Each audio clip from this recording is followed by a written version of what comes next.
very good afternoon and welcome to all our distributors who are watching this video today. आज के इस video में हम bank of India mutual fund के team को आपके सामने पेश कर रहे हैं. So the Bank of India team has a fantastic mix of new age leadership as well as established fund management team. And Bank of India as an enterprise, उनके साथ असित सी मेहता और बैंक ऑफ इंडिया का relationship कम से कम last 19-20 years से चल रहा है, जहां पे काफी सारी डीप सिस्टम इंटीग्रेशन हमने किया है as far as the broking business is concerned, and as far as mutual fund transaction processing is concerned, हमारा system to system integration through the exchanges as well as technology integration हमने काफी चीजें कर रखी है. So for investors who are wanting to come and invest in this NFO, there are going to be just 2 or 3 clicks, उसके बाद तुरंत ये पैसा इन्वेस्ट हो जाएगा. So technology enablement is there, existing relationship is really there for close to 2 decades.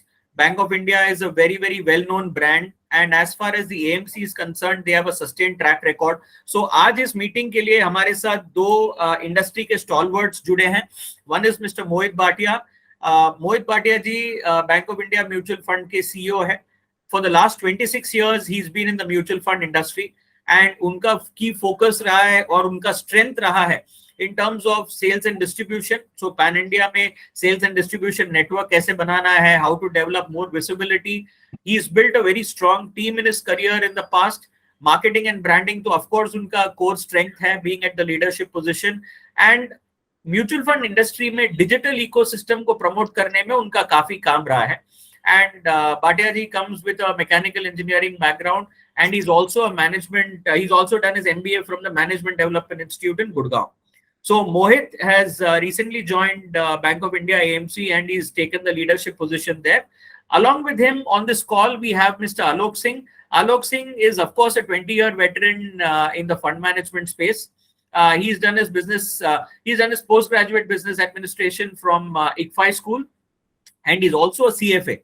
Okay, and Alok has spent very, very long time in Bank of India, and he is one of the very prolific investment professionals and fund management professionals in India. And as a part of his career in the past with BNP Paribas Mutual Fund and a couple of other companies as well, he's won a lot of awards for his performance of funds, of course, but his unique style of investing. So आज हम आलोक जी से भी सुनेंगे कि what is he bringing to the table as far as this fund is concerned.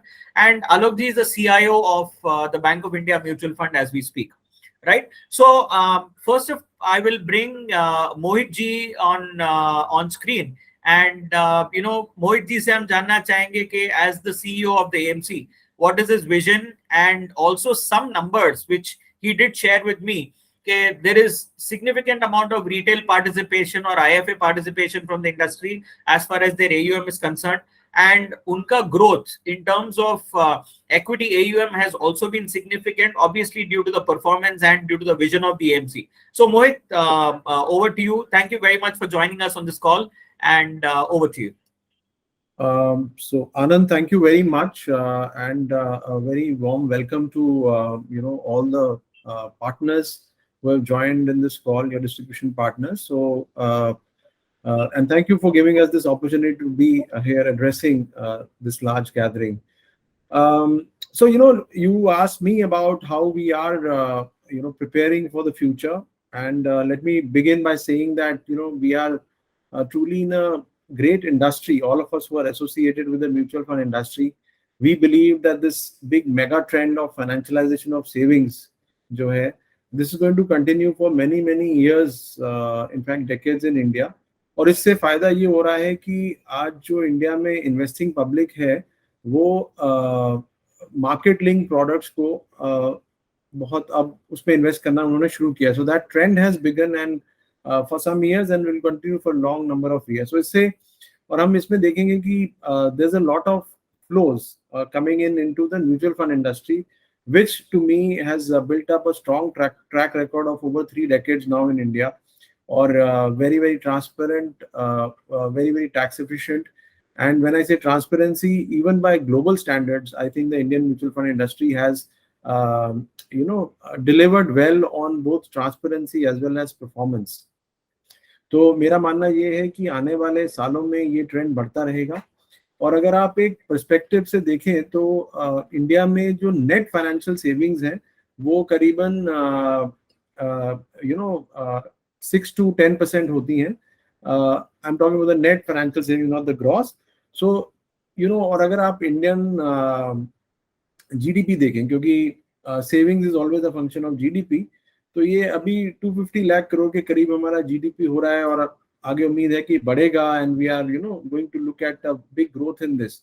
तो अगर हम potential market size of net financial savings देखें तो something base case is about 20 to 25 lakh crores every year. That's the kind of money from which the mutual fund industry has to carve out a number. और currently I think हमारा share जो mutual fund industry का इस net financial savings में is about 10%. So we but there is much more growth that can be expected in this. So तो पहला point ये था कि the potential is big. And then I will come to our perspective on how we are placed at Bank of India Mutual Fund और हम लोग किस तरह से इस opportunity को आगे we want to participate in this. तो किसी भी इन्वेस्टर पर हम देखें या हमारे इंटरमीडियरी पार्टनर को देखें तो three things are really important from a perspective of us building up assets. First and foremost, I think how comfortable the investor or distributor is with the brand, right? एक comfort होता है in terms of longevity, in terms of stakeholder interest, in terms of what do we really stand for, and are we going to be delivering on whatever the investor sees as the brand. तो उस लिहाज से, and second point then is about performance and long term performance that gets delivered, because that ultimately is the core of long term wealth creation. और उसकी वजह से clients और distributors हमारे जैसे companies जो mutual funds है उसको देखते हैं.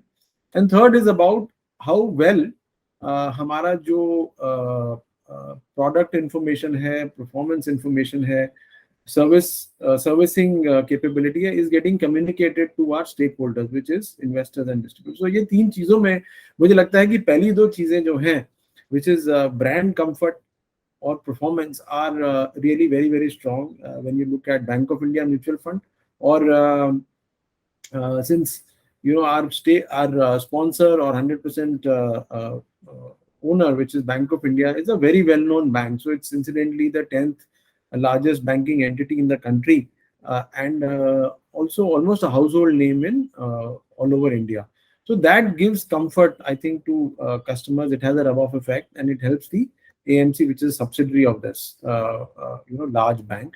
Second, in terms of performance, let me first begin with a disclaimer that past performance is no guarantee that future performance will be similar. But that said, our investment team led by Alok has done a fantastic job in terms of ensuring that performance across our 15 open-ended products and 2 closed-ended products has been generating long-term positive results for our investors. And I will very strongly urge all our participants here to look us up in independent dashboards which are compiled by various agencies and service providers, and they will find that yes, we have established a very good track record over the long term. So especially in the area of small cap, mid cap space within our portfolios, as well as in hybrids, not just in performance but in terms of the unique construct that we have in hybrid products. So please look us up in terms of the performance charts, because that, combined with the strength of the brand, long-term commitment of the promoter, is the starting point for anyone, whether it's an investor or distributor, to start looking at Bank of India mutual fund for their consideration in the portfolios. ठीक है. Third point is where I was coming, that एक area जहाँ पे हमें अपने आप को लोगों को ये बताना है, मतलब stakeholders को, कि what has been the performance, how can they be accessing our products, and how can they be accessing service related to our product. That's an area जहाँ पे हमें develop करना है. आज की डेट में हमारे 12 ऑफिसेज हैं, ब्रांच ऑफिसेज, और हम लोग 14 अदर लोकेशंस में अवेलेबल हैं, 14 अदर लोकेशंस. और इसके अलावा we are trying to now increase both our physical and digital infrastructure. So मेरा मानना ये है कि आने वाले सालों में, और already we are seeing this trend, that the importance of each of these contact points, which is physical outposts as well as your digital ecosystem, cannot be undermined. We have to have a good combination of both or an optimal combination of both. तो हमारा ये effort Endeavour रहेगा कि आने वाले सालों में हम लोग we are having a good combination of expansion in physical branches as well as a seamless digital ecosystem that enables accessibility of information, transaction, and servicing through both our physical and digital network. Right. So we have an investor app. We are working on building up a distributor portal, and we will also be working further to enhance it. Right.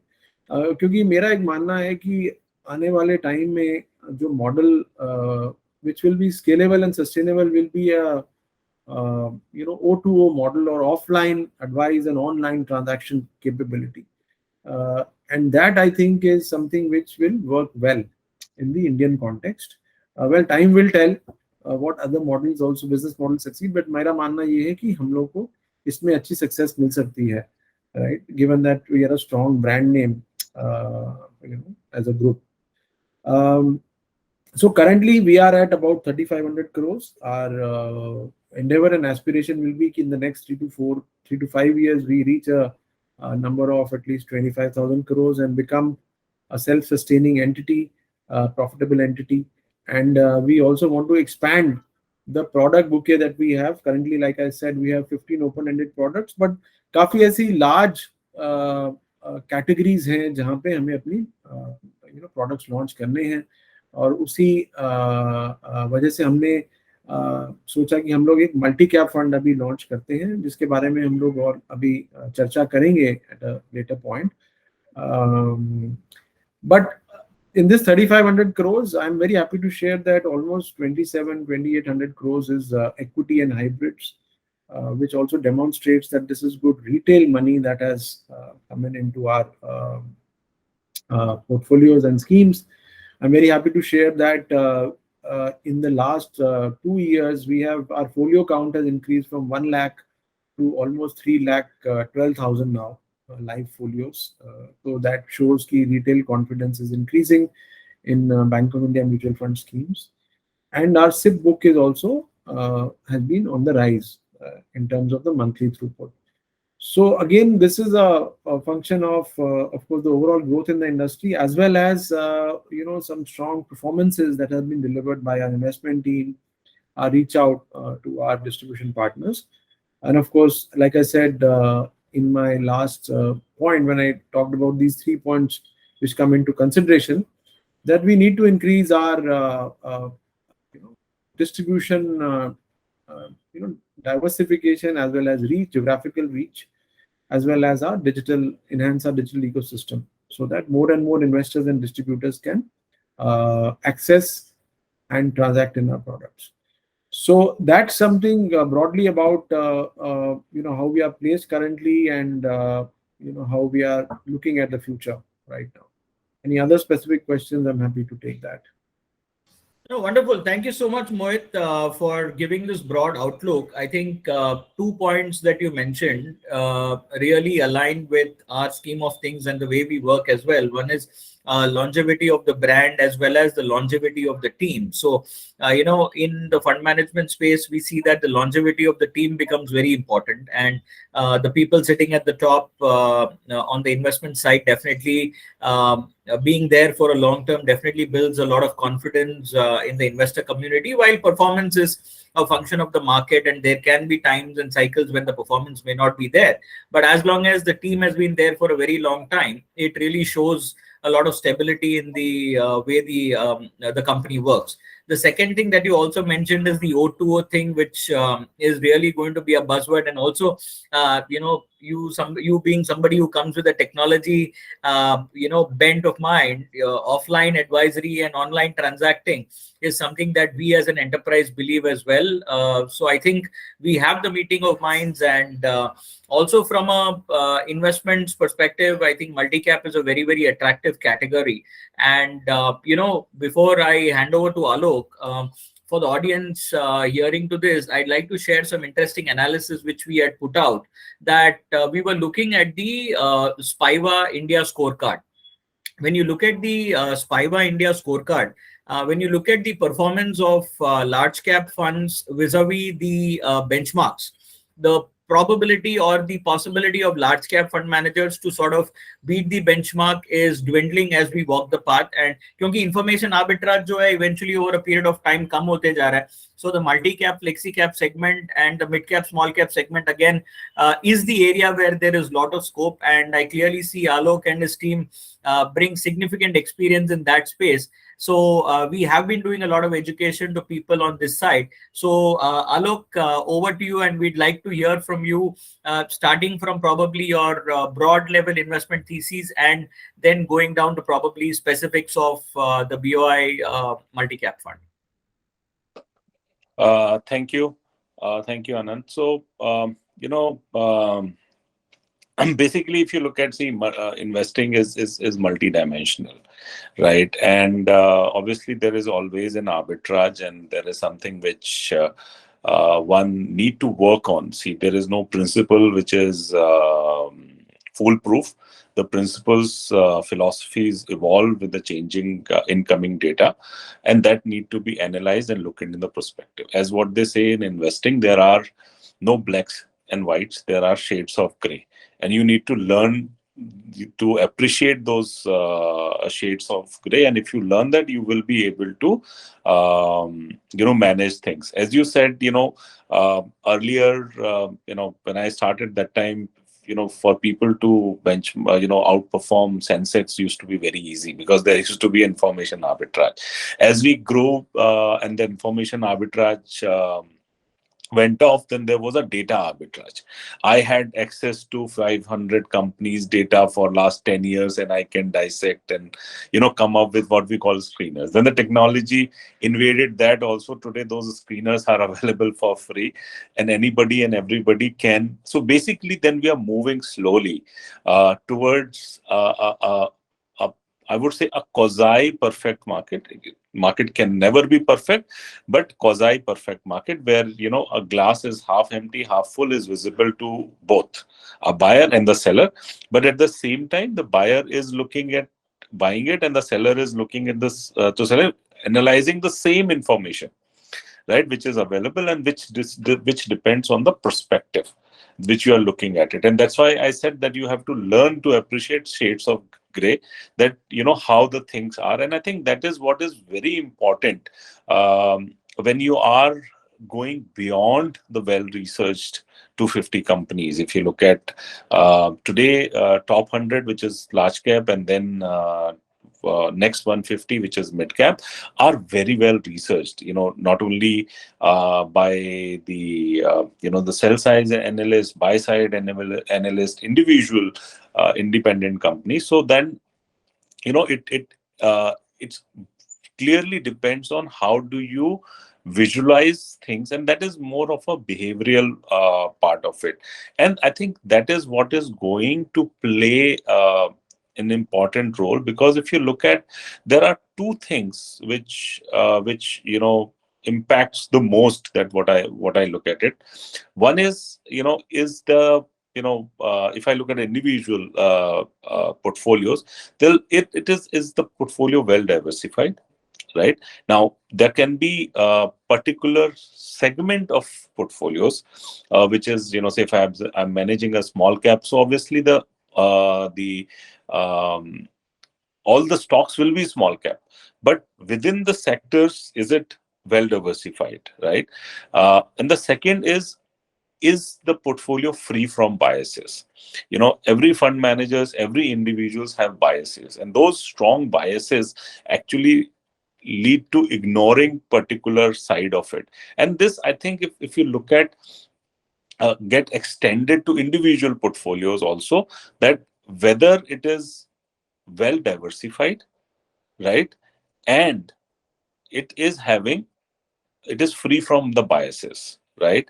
And I think if these two primary conditions are met, then the vehicle, which is basically your exposure to a particular asset class, will generate the inherent return and will deliver you the and if you look at from that perspective, the multi-cap funds come in the right perspective, because if you look at you are supposed to invest 25, 25, 25 in each of the classes, right? So you become well diversified.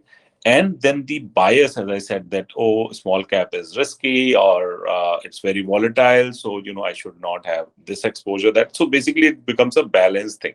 So if it becomes a balanced thing over there, then is when it allows you to reap the benefit over the period of time. So I think if you look at it today's time, with the market becoming more efficient, I think the multi-cap as a strategy works. While there can be deviations from that when we manage individual portfolios, as I said, and that is where we have to look at what is the typical mandate. And as for at our place, we look at more from the bottoms up approach, and that's how we build the portfolio. But when we build the portfolio into these three baskets, we will see that there is a balance within these three baskets also, and then these three baskets put together will help in building a very balanced portfolio. And that's why if you look at, we are not saying that we are going to invest here, not invest there. We are sector agnostic. We are looking at whether it is structural things, cyclical things, or established things, because everything has a time. And then we are basically, because we are in all the three, that will allow us to capture the entire life cycle of the product. But I think the most important part, which we are trying to do on top of it, then the other traditional thing is that we are also keeping, after investing 25% in large cap, 25% in mid cap, and 25% in small cap, we are also keeping the balance 25. We are not boxing ourselves anywhere. We are saying that is dynamic. And why we are saying dynamic? Because you will appreciate that the market leaderships keep on changing between the market cap categories. Sometimes it is large cap which is in leadership, sometimes it is small cap it is in leadership, sometimes it is a mid cap in the leadership. So that that extra weight, if we shift towards the leadership, we will be able to augment the returns from that category at that point in time. Now the question comes is that how will you do it? Because whether it is some subjective judgment or there is some rule base. Yes, there is a rule base so that it is foolproof. And the rule basically is driven by two things. One is the relative valuation amongst the three categories, which is say large cap versus small cap versus large cap. So basically, if you build it, becomes a 3x3 matrix. And then the directionally, while you may say, okay, large caps looks better because they have become cheap, but then they can become more cheap, right? So basically, then in that case, if directionally the things are not right, you may have to wait for some time before adding to this 25% a dynamic exposure. So I think that dynamism, and that also rule based, again remove my biases. So what we are trying to say in sum, this becomes a well diversified portfolio. It is free from biases over the sector caps, and trying to add value through a rule-based investing, which should be able to generate decent alpha over any other similar strategies over the period of time. So Alok, that gives us a broad level insight into your thought process, and also I think one of the points that you mentioned is the capability to be able to eliminate the biases from the fund management style, that becomes very critical because, like we all say, people come and go, and fund managers thought processes also evolve over a period of time. So if they stick to a particular style, then the capability of augmenting the new trends into the returns becomes very difficult. So I think that really strikes a very good and very important point. So from a broad perspective, to come down to a little more granular detail on how your asset allocation framework works, can you take us through this particular slide that's on your screen right now? Yes. So if you look at basically for being a multi-cap fund, 25% of the portfolio allocation has to be has to be at least 25% in large cap, 25% in mid cap, and 25% in small cap. Only then the fund qualifies to be called as multi-cap. Right. Then there is the balance 25%. That balance 25% is left to the wisdom of the asset manager, how you want to deploy that, right? So you will see that people try to box at the start itself. They may say, okay, I'll invest 50% in large cap, 25, 25, 25. But what we are is that we are keeping that 25 dynamic. That is why if you look at our large cap ranges from 25 to 50, mid cap ranges from 25 to 50, small cap ranges from 25 to 50, and there is a provision for investing up to 25% in debt and money market. Now, how do I explain it? Is that supposingly I have invested 25, 25, 25. Like if you look at today, when we start constructing the portfolio, we get days to construct, right? So in 90 days, looking at the volatility, I think we will get a fantastic entry points, hopefully, to construct the first 75% of the portfolio. Then the balance 25, depending on how these are placed on the relative basis to each other and how the directionally things are, we will then allocate this 25% either to large cap or to mid cap or to small cap, right? And at the same time, if all the three are not giving very convincing answer, which is directionally, it is not looking from the asset allocation point of view that you should be increasing equity. So if directionally, if it appears that you should not be increasing equity exposure, then for that period, it may not get allocated in any of it. That can be one situation. Second is that supposingly I see that the small caps are expensive and I should move towards large cap because they are appearing to be cheap. Now, when I start the process of reducing my, so supposingly now, I had 50% small cap, 25% mid cap, and 25% large cap, and now we wish to reduce small cap from 50 to 25. Now, obviously, that 25 is a large exposure, right? It cannot be just removed overnight. So that has to be a gradual process. And while I'm doing it, the market is also dynamic. So today, if I'm saying that the large cap is become cheap, they can become cheaper from the point, right? So during that gradual process, there will be points where, you may say, okay, I have sold small cap, but my model is suggesting that, maybe this is not the very fantastic entry point. You may enter slightly lower, or you may enter gradually. In that case, for that brief period, the fund may hold a slightly higher amount of cash. And then what we are saying is that since we will be following a benchmark, right? So in a benchmark, we don't want, though it is in our typically how we construct the portfolio, we look at bottoms up portfolio we construct, then we overlay that with the benchmark which we are following, and then we corrected the excesses if there are from the positive side and the negative side. So for that, we look at that in a sector, we don't want to be more than plus minus 10% of the benchmark. So if the benchmark weight is 5%, the maximum our fund managers is allowed to go to 15%, and vice versa. Similarly, a stock we don't want to be more than 5% plus minus. And if the stock is not there in the benchmark for whatever, then the maximum it can go is 3%.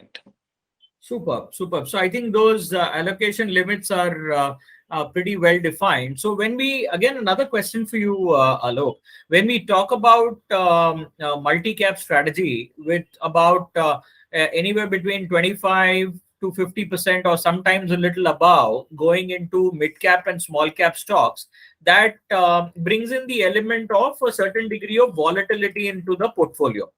Okay. So, would you like to talk us through 2 points? How is the volatility of the portfolio being managed? And secondly, when we talk about building a portfolio with a lower volatility, okay, it's I would want to say a misconception that lower volatility means lower returns and higher volatility with momentum means higher returns. So, how do you address these 2 points? That is, how do you manage your volatility and how does the volatility in your strategy impact the returns?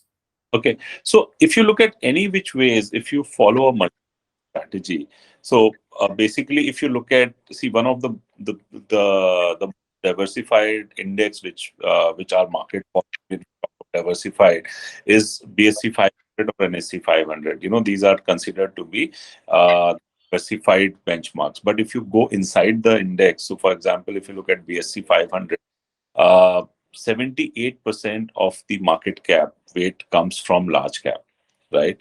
So basically, though it diversified, but actually, if you look at it, is large cap heavy.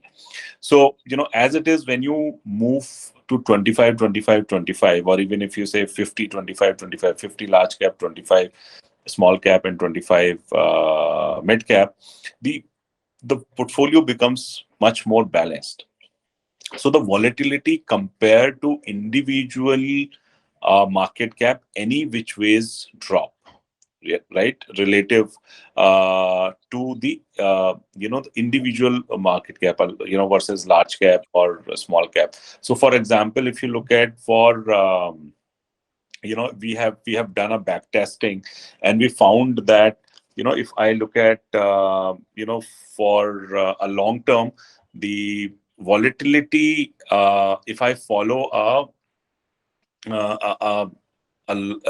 nifty nifty 50, right, versus this strategy, my volatility increases on a long term basis by say 1%, right, versus my return also increases commensurating to that, right? So versus if I look at other indices, say for example small cap, only small cap, or only small mid cap, it varies. So basically, this construct any which ways addresses the volatility. Yes, volatility is marginally better than marginally higher than large cap, but the compensatory returns are also there accordingly.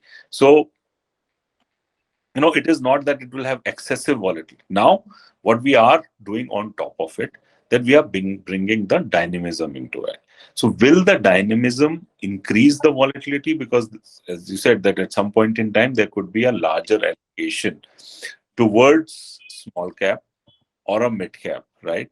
Now, that answer, if you look at, comes from, if you would refer to a slide 11, which is, why to invest in multicap, you will see that we have seen since 2008, right? The market leadership remains, does not remain with one capital class, right?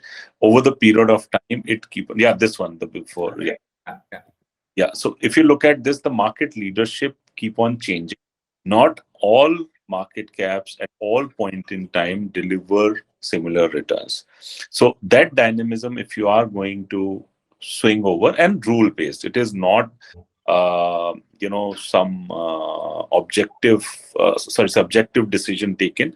It is a pure rule based thing, and if it rule based thing, if you look at, it helps in getting the right allocation, and it will be able to compensate even if the volatility marginally And that we have proved. If you look at, the asset allocation models of our other portfolios, especially the hybrid funds, if you follow, they have worked for us. So we are confident that, we will be able to achieve the results over here. Right. So I'd like to bring Mohit here in for a minute. Mohit, are you there? Yes, Anand, I'm here. Yeah, Mohit, another question, when we look at the broad macros, okay, while you did mention about the broad macros in the beginning of your pitch, I saw these two interesting slides, okay, where we're talking about India outshining and India's salience to the world economy marching ahead. So would you like to give us some few important pointers out of these two slides, which we can take away?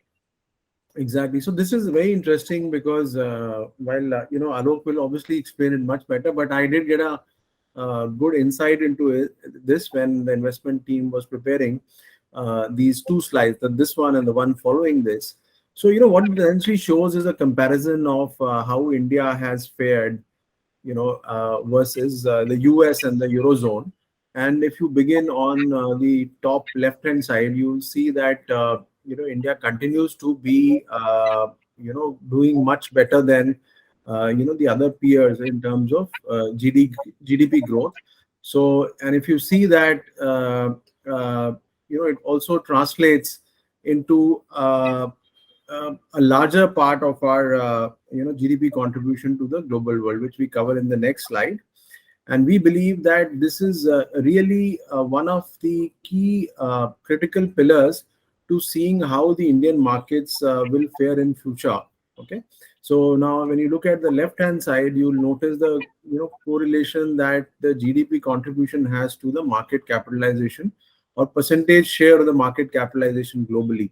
And if you see for the US, it continues to have a multiplier effect, the GDP growth and the consequent effect on percentage share in market capitalization.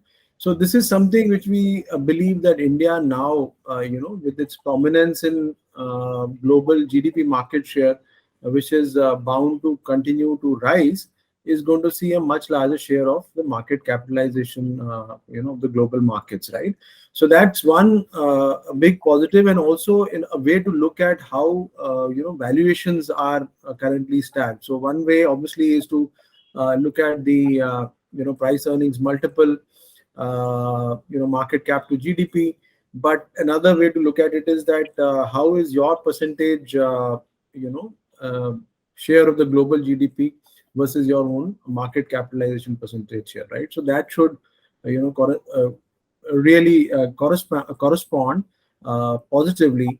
And we believe that, like has been the case of larger economies, India will see a rise in market capitalization purely also because of the fact that we are going to be a higher contributor to global GDP. So, and the other part, if you go back to our first slide, is the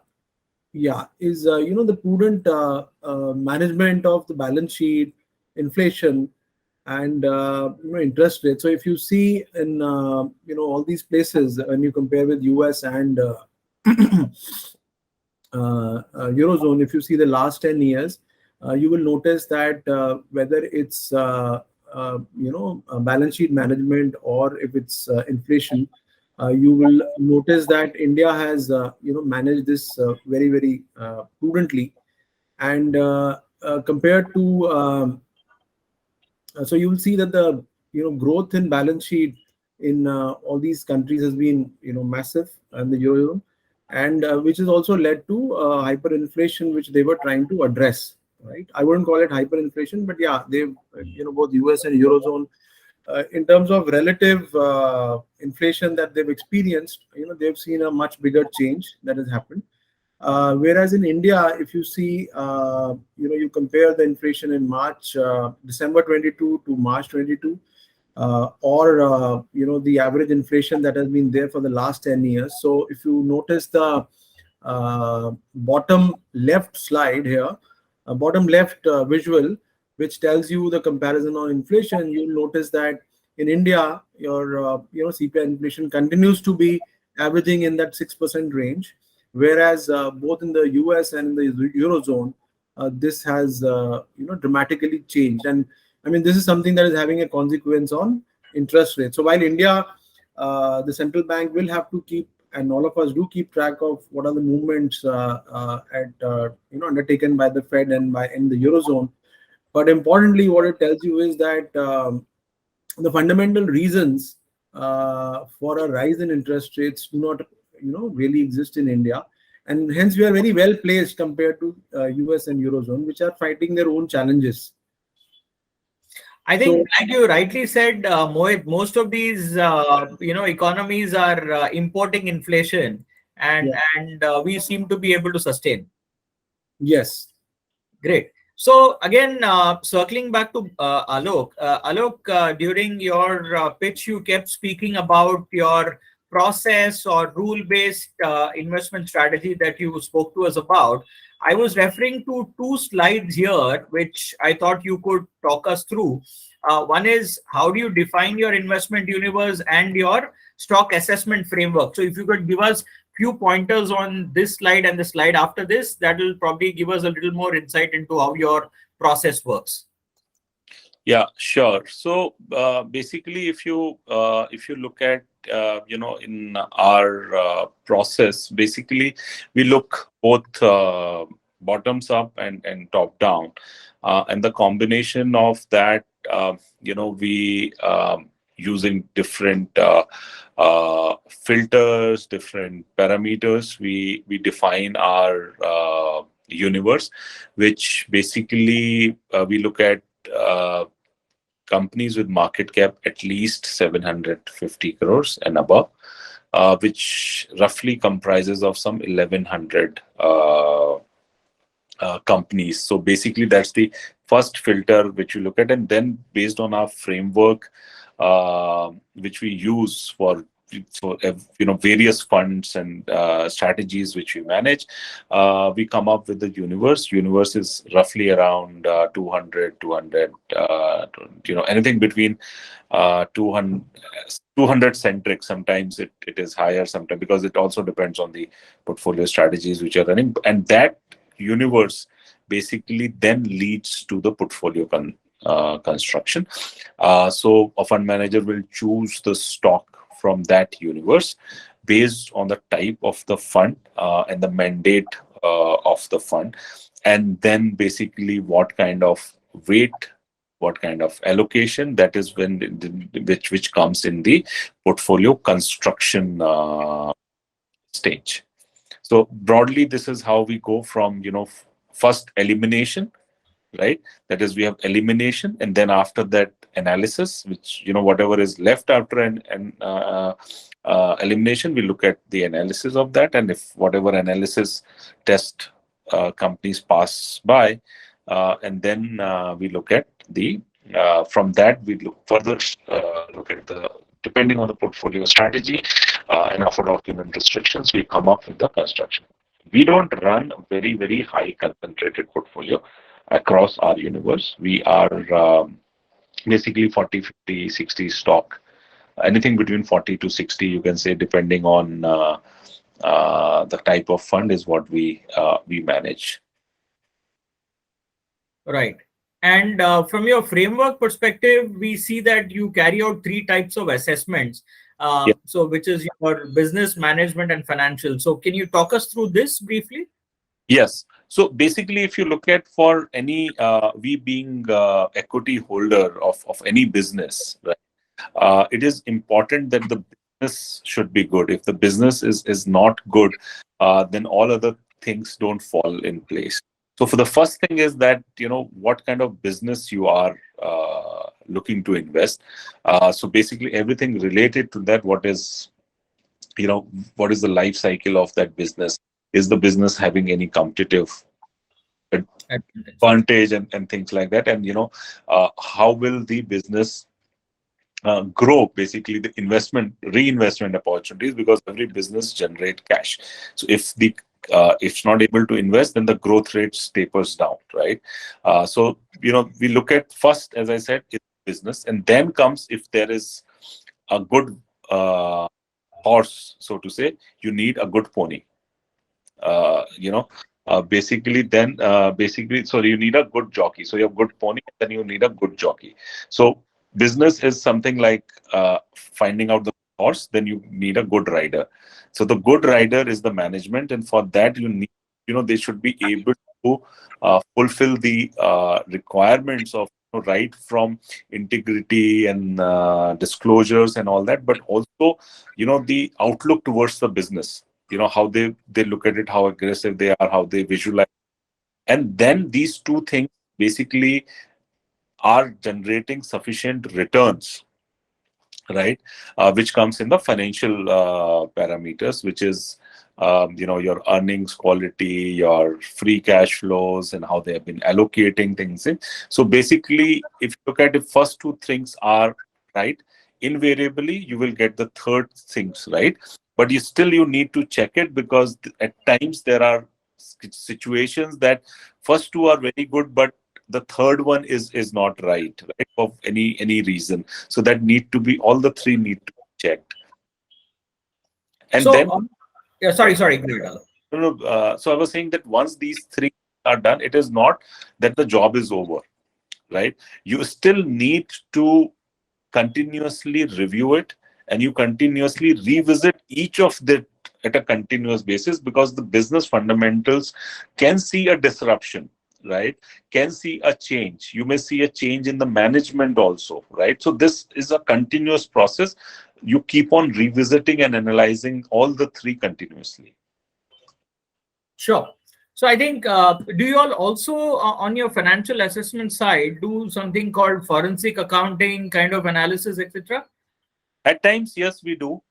At times we do, because sometimes, especially if it is the businesses are having complex linkages, amongst the group or otherwise, or the capital structure at top is not easily be understandable, or there are certain nuances which need to be verified independently, rather than just relying on the management disclosures and commentary. So we do engage, but it is case to case basis wherever it's required. Most of the time, cases are needed for small cap companies, so to say. Wonderful. So, Alok, thank you very much. It does gives us a very good insight into how you've worked on creating this fund, as well as how prospectively you guys are going to manage this fund, and it does give us a great sense of comfort. So, before I conclude this, I'd like to hear one final. At the end of the day, a product is as good as it's sold, right? So and the product has to be sold in the best way that it's meant to be sold. So if I have to ask you all, if you can give me just 3 pointers to say that what are the 3 points that somebody should carry and tell their investors about the Bank of India multi-cap fund. Alok, would you like to go ahead? Yeah. So see, as I said, I go back to my first thing. As I said, this is a product which is meant for wealth creation over the long period of time, and that's why it is well diversified. So diversification is there, and the second is, as I said, it is free from biases. So a product which can be all season, diversified, free from biases. I think these three, which means that you can be part of this for a long period of time. And as what history suggests, that the long period of time addresses the return questions very well. Yeah. Right. So, Mohit, any concluding remarks from your side? Yes, so from my side, firstly, I think I'd like to thank you all for participating in this call. But just to add to what Alok said, one big point is that I think a multi-cap product as a category is should be part of the core portfolio, right? Second point, and so therefore I think it qualifies for a core allocation in the equity side of your asset allocation. Two, given the fact that winners rotate amongst market capitalizations, this is best placed in terms of diversification. You know, and thirdly, I think one thing that really stands out uniquely for us in this portfolio is that it's a great combination of stock selection and asset allocation, methodologies, where we said that the regulatory wise required 25% minimum is allocated to large caps, small cap, mid caps, and then the balance 25% is dynamically managed in a rule-based method rather than being very discretionary. So I think that really makes it a solid proposition for clients who are looking for long-term wealth creation through equities. Wonderful. So the takeaway for us here. So the takeaway for us here is that BOI, multi-cap fund is a tool for long-term wealth creation, which is definitely going to be there. The dynamic allocation approach towards the stocks across various market capitalizations is another plus. And third, an unbiased, rule-based, process-oriented approach is going to be helping in sustaining the performance over a long term. So that, to me, are three significant takeaways, apart from the fact that the multi-cap is a good segment to be in. So thank you so much, Mohit and Alok, for being patient with us and taking us through your offering in great detail. We look forward to engaging with you all and contributing to this NFO to our best possible capabilities. And we will keep in touch with you. Yes. Thank you very much. Thank you very much, Anand, and thanks for having us here. Thank you, Mohit. Thank you, Alok.